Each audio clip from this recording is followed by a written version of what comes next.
신명기 34장, 신명기 마지막 장으로서 모세가 죽음에 대한 기록을 담기도 있는데요. 이 마지막 장을 여러분과 나누면서 은혜 받는 시간 갖기를 원합니다. 네.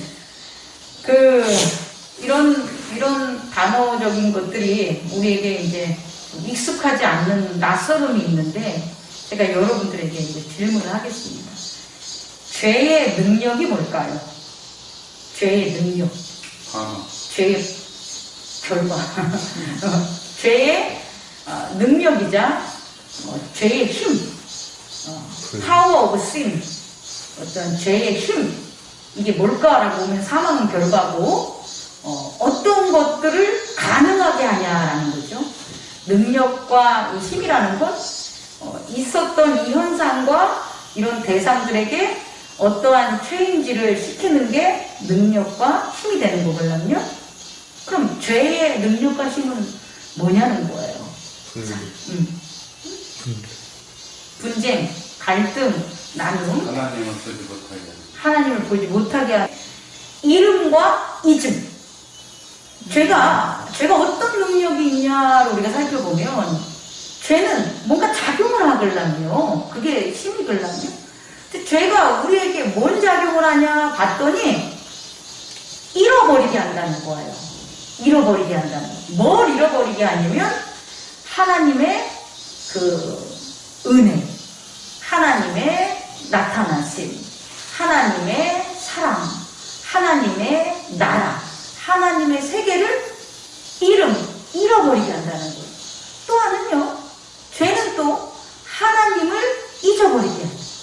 하나님의 나라를 잊어버리게 하고 하나님의 능력을 잊어버리게 한다는 거예요. 자, 한번 예를 들어볼까요? 내가 육신의 부모에게 죄를 줬어요. 죄를 줬잖아요. 그럼 어떤 일이 벌어지냐면 육신의 부모를 뭐 하는 거예요?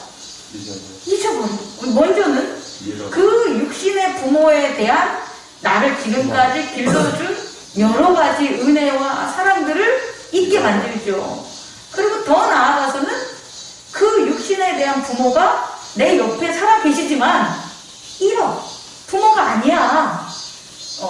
같이 생활만 하는 거지 존재적인 측면에서 부모는 잃어버리게 되는 거예요. 이게 죄라는 거예요. 그럼 우리가 뭔가 소중한 게 있었고, 뭔가 귀한 게 있었고, 뭔가 기쁨이 있었는데 그것이 우리에게 사라졌어. 그죠? 그럼 우리에게 뭐가 있었다는 거예요? 죄가 있었다는 거예요. 결국은 죄가 나의 어떤 아름다운 모습들, 또 나와 주변에 함께 했었던 어떤 기쁨들, 나의 어떤 아름다운 그 계획들, 이 모든 것들이 만약에 사라졌다면 그것은 뭐 때문이라는 거예요? 나 때문이 아니에요. 죄 때문이라는 거예요. 죄를 내가 문턱에서 받아들였기 때문에, 마치 누구처럼? 가인처럼. 가인아, 죄가 너의 문턱을 넘지 않도록 해라 라고 하나님께서는 분명히 얘기했는데, 가인은 그 죄가 자기 문턱을 넘어오게끔 내버려 둠으로 무엇을 잃냐면 하나님께로 나아가는 제단을 잃게 됐다는 거예요. 그리고 하나님의 제단을 잃어버리니까 가인은 하나님을 뭐 하는 거예요? 잊게 되는 거예요. 이게 바로 죄의 능력이라는 것을 저와 여러분들이 깨닫기를 바랍니다. 그럼 있잖아요, 이렇게 죄가 그 능력을 나타나지 못하게 하는 이제 방법이 있겠죠. 그렇지 않겠습니까? 죄가 그의 파워를 나타나지 못하게 만들어야 돼요, 우리가. 실제적으로 죄가 우리 안에 문턱을 넘어오지 못하게 만들어야 된다는 거예요. 죄는 살아서 숨쉬는 거예요, 여러분. 죄는 어디에 우리가 뭔가를 저지르는 게 아니라 죄 때문에 우리가 그 일을 저지르게 되는 거예요. 우리가 주체가 아니라 죄가 주체가 되는 거예요. 그래서 우리는 마땅히 죄가 나랑 동일시 여기면 안 돼요. 내가 죄를 저지른 게 아니라 죄가 나에게 붙어서 죄 안으로 나를 뭐 하는 거예요? 끌어들이는 거예요. 여러분 이해할 수 있겠습니까? 그러면 이렇게 죄가 우리들의 문턱을 넘어오지 않게 하는 게 뭐냐는 거예요.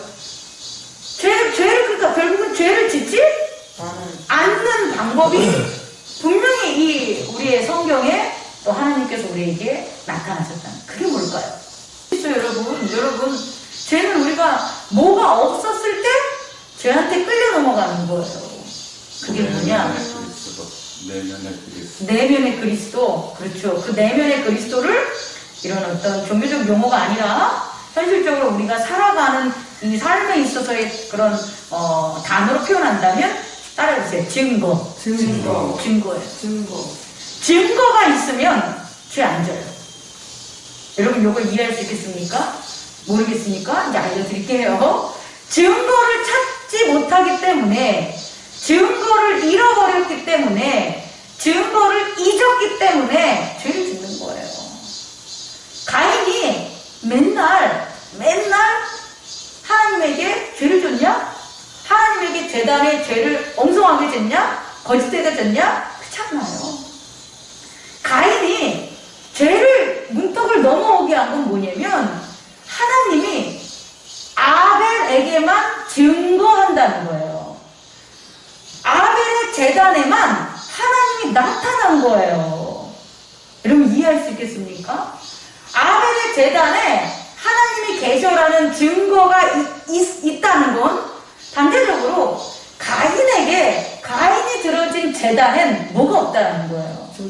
하나님이 있다는 증거, 하나님이 라이프한다는 증거, 하나님이 기뻐한다는 증거를 가인은 뭐 한 거예요?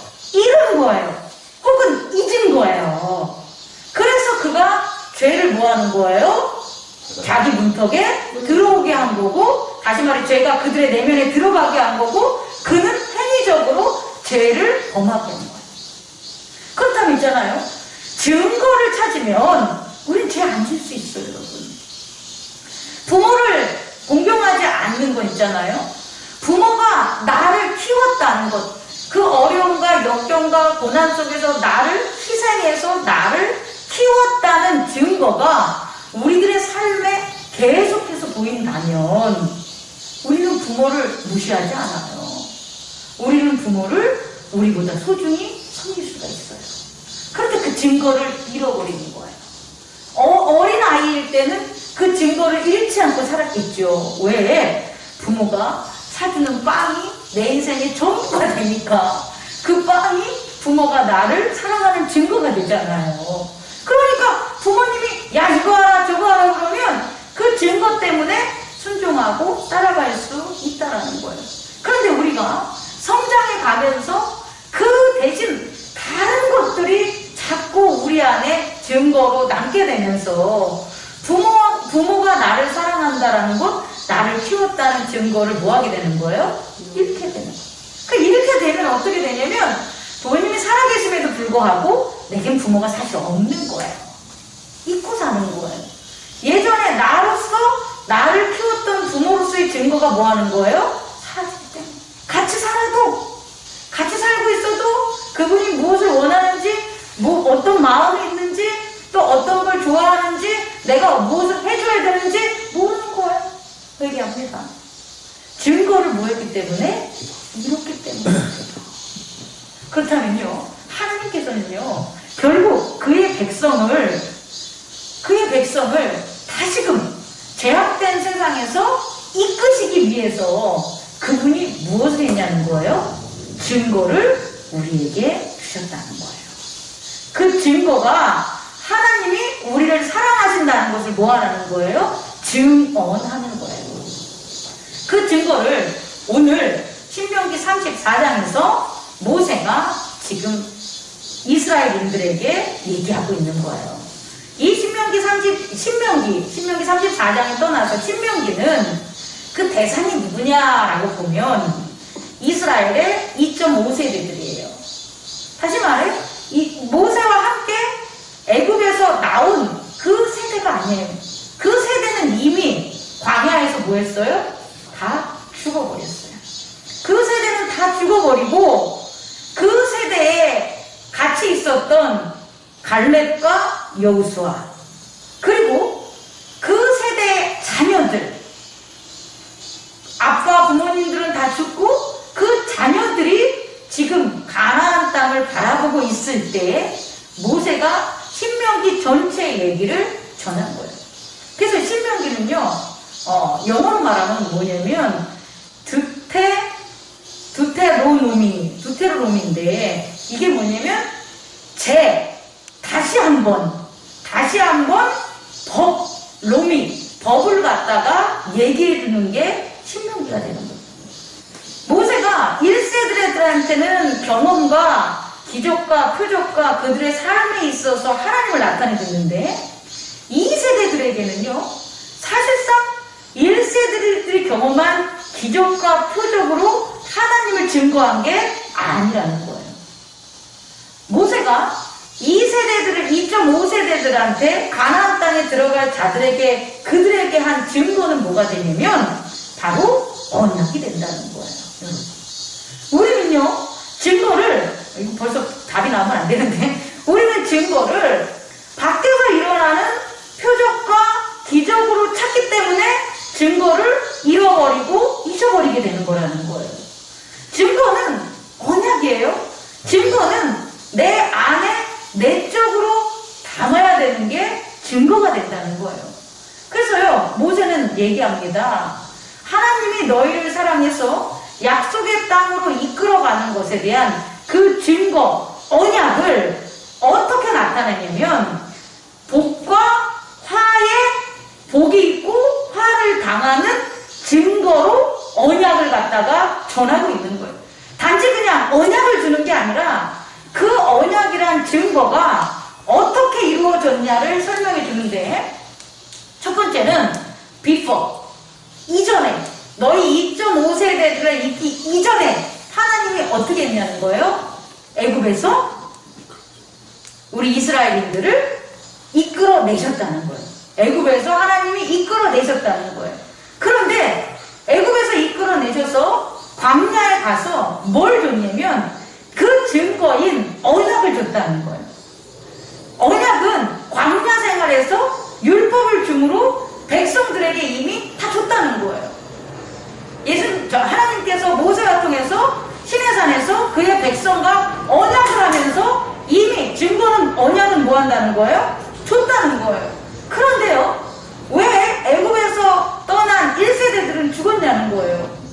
언약은 줬는데 그 언약을 1세대들이 기적과 표적이라는 바깥 세상에다가 그들에게는 둔 거예요. 이 언약이라는 거를 갖다가 1세대들은 내가 내면에서 간직하고 지켜야 될 나의 증거이라, 내가 증거된다는 걸 잊어버리고 그들은 애굽에서 10가지 재앙으로 나왔던 어떤 그런 습관들, 또 광야에서 메추라기와 또 만나를 먹고 또 물이 없을 때 뭐 할 때 다투고 했었던 그 증거들, 그것들을 증거라고 생각합니다. 눈에 보이는 외적인 기적과 표적이 하나님이 우리와 함께 한다는 증거로 그들은 뒀다는 거예요. 뭘 받았음에도 불구하고, 언약을 받았음에도 불구하고. 그래서 그들이 그렇게 해서 어디까지 왔는데, 가나안 땅, 바라보는 땅까지 왔는데 민수기 14장을 보면 정탐꾼들을 보내는 거예요. 그렇게 기적과 표적과 언약을 먼저 줘서 가나안 땅에 바라보는 그곳까지 와서 하나님께서 정탐꾼을 보내라고 했을 때 그들이 어떤 일이 벌어지냐면 가나안 땅을 정탐하고 와서 난리가 일어나는 거예요. 민수기 14장을 한번 읽어보시면 거기에 어떤 일이 벌어지냐? 모세가 백성들을 향하여 무릎을 꿇어요. 백성들이 막 일어난 거예요, 여러분. 폭동이 일어난 거예요. 뭔 폭동이 일어나냐면 갈렙과 여호수아를 빼놓고는 나머지들이 뭐라고 하냐면, 우리 한번 찾아볼까요? 민수기 14장. 그 주요 부분만 제가 한번 해볼까요? 자, 민수기 14장 1절을 보면 온 회중이 소리 높여 부르짖으며 백성이 밤새도록 통곡하였더라. 이스라엘 자손이 다 모세와 아론을 원망하며 온 회중이 그들에게 이르되 우리가 애굽 땅에서 죽었거늘 이 광야에서 죽었으면 좋았을 것을 어찌하여 여호와가 우리를 그 땅으로 인도하여 칼에 쓰러지게 하느냐. 이들이 어떻게 하냐면요, 내가 애굽에서 죽었으니 오히려 다행이다. 내가 애굽에서 죽었을 것을, 혹은 광야에서 그냥 굶어서 죽었을 것을 우리를 갖다가 왜 여기까지 와가지고 저 가나안 땅의 사람들의 칼에 우리를 쓰러지게 만드냐고 막 원통하고 통곡하는 내용이 어디서 나오냐? 민수기 14장이다. 그리고 하나님께서 뭐라고 하냐면 저들이 나를 멸시하는도다라고. 그리고 더 중요한 건 내가 저들을 용서하지 않는다는 말씀을 민수기 14장에서 한다는 거예요. 다시 말해, 하나님께서는 증거를 주셨는데 그 증거가 언약이라는 거예요. 근데 그 언약을 지금 2.5세들한테 얘기하는 거예요. 니들에게 준 그 하나님의 언약을 너희들의 부모들은 어디서 찾았다는 거예요? 기적과 표적이라는 외적 증거에서 찾았던 거예요. 그래서 그들은 외적 증거로 가나안 땅을 보니 갈렙과 여호수아에게는 보이지만 그들에게는 보이지 않는 거예요. 뭐가? 하나님의 언약. 갈렙과 여호수아는 하나님의 언약을 눈으로 보이는 외연의 세계에서 증거로 찾지 않고 그들의 내면에 있어서 그들의 약속의 땅으로 그 언약 자체를 증거로 삼았다는 거예요.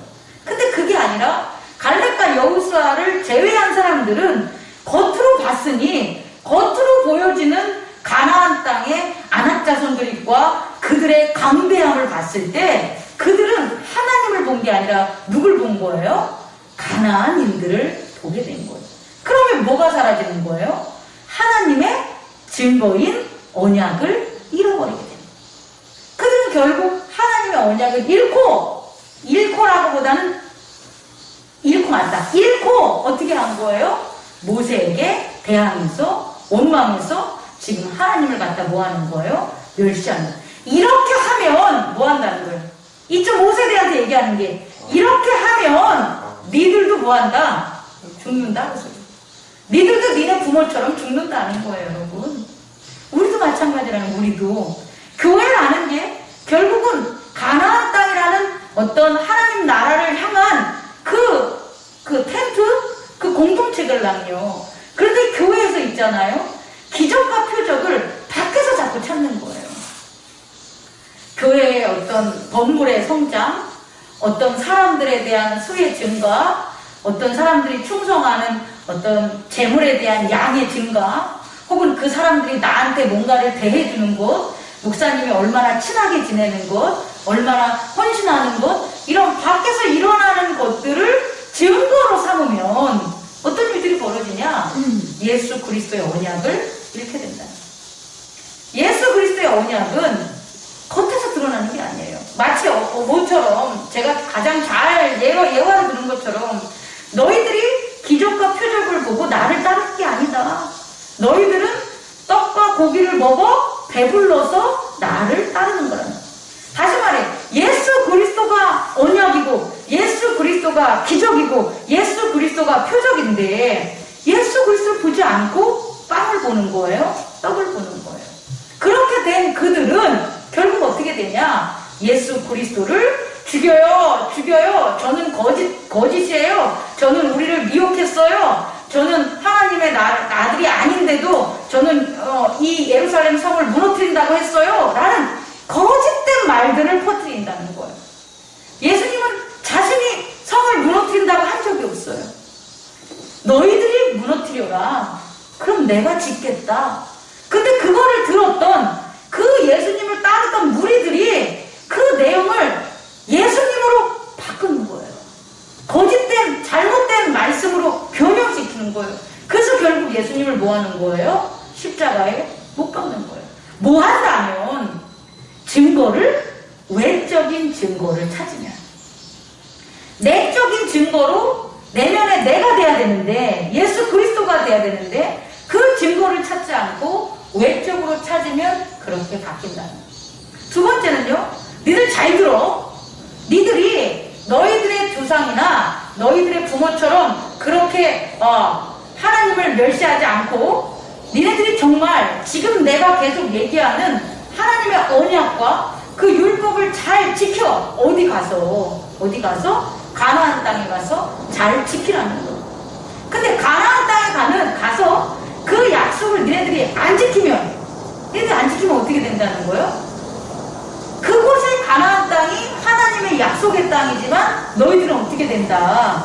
너희들은 화를 당한다. 너희들은 이민족의 침입을 받아가지고 너희들은 모두 다 몰살된다. 너희들은 멸망한다. 라는 걸 전하는 거예요. 그럼요. 제가 여러분에게 전하고 싶은 것은 그 2.5세대가 다시 가나안 땅 이제 갔어. 다시가 아니라 그냥 가나안 땅 갔어. 가가지고 또 뭐 한다는 거예요? 외적인 증거를 찾았죠. 어떻게 외적인 증거를 찾아요? 비가 안 오면은 하나님의 언약대로 회개하고 나아가야 되는데 그들은 뭐를 한 거예요? 이방인을 섬기고 이방신들을 섬기고 그들의 제사법을 갖다 뭐 하는 거예요? 따른다는 거예요. 다시 말해 언약을 잊어버리는 거죠. 잃어버리는 게 아니라 잊어버리는 거죠. 잊고 하나님의 언약은 여기 있어요. 있는데 지금 이 순간에는요 이게 더 필요해요 라고 잊어버리는 거예요. 하나님의 언약을 버리는 건 아니에요, 여러분. 애굽에 있었을 때는요 하나님의 언약을 잃어버려요. 뭐 때문에 잃어버렸냐면 애굽 왕이 요셉을 모르는 왕이 된 후부터 하나님이라는 건 그들에게 있으면 안 되는 게 되잖아요. 그래서 이스라엘인들이 하나님을 잃게 되지만 가나안 땅에 갔을 때는 있잖아요. 잃어버리는 게 아니라 하나님은 계시는데 하나님 아닌 다른 뭐 하는 거예요? 다른 신들을 섬긴다는 거예요. 그리고 하나님을 뒷방으로 몰아버리는 거예요. 근데 이게 두 가지 다 뭐라는 거예요? 죄의 힘이라는 거예요. 죄의 파워라는 거예요. 죄의 능력이기 때문에 결국 하나님의 증거를 뭐하게 만든다? 잃게 만든다는 것을 우리는 신명기를 통하여 깨닫는 저와 여러분들 되기를 원합니다. 그렇다면 여러분 우리가 해야 될 것 딱 하나라는 거예요. 이건 실제적인 거예요, 여러분. 죄의 능력을 없게 만든다면 죄의 힘을 없게 만들어야지 우리가 죄를 이기는 거 아니겠습니까? 죄를 또 이기기 때문에 행위적으로 짓지 않게 되지 않겠습니까? 그러면 죄를 이기려면 어떻게 해야 돼요? 증거를 찾아야 된다고요, 여러분.